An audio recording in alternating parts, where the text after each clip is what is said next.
Salutare prieteni! Haideți să vă arăt o nouă rețetă delicioasă de smoothie. Smoothie fresh, mă rog, cum vreți să-i spuneți.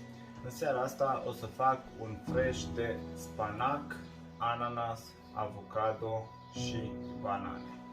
Rămâneți aici ca să vedeți rețeta.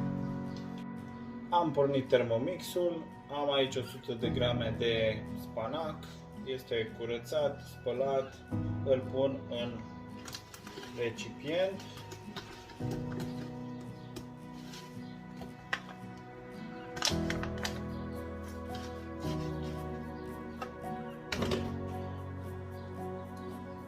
Apoi 200 de grame de ananas bucăți. Eu de această dată nu am ananas proaspăt, așa că o să folosesc de la conservă.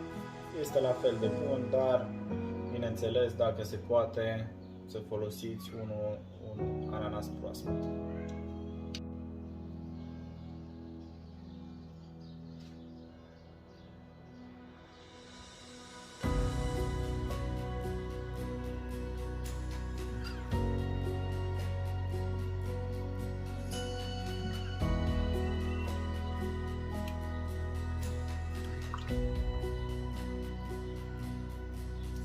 Ok, am 200 de grame deja.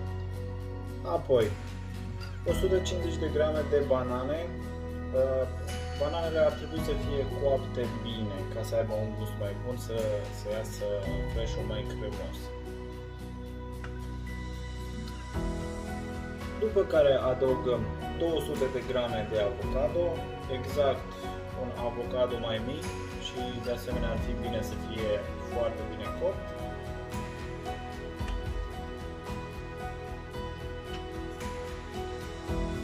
Apoi se pun 10 grame de ulei de in sau de măsline. Eu de această dată nu am ulei de in, așa că o să folosesc uleiul de măsline.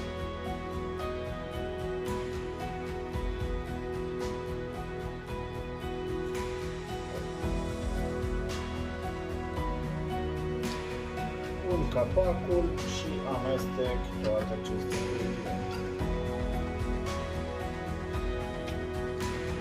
Cam așa arată compoziția finală.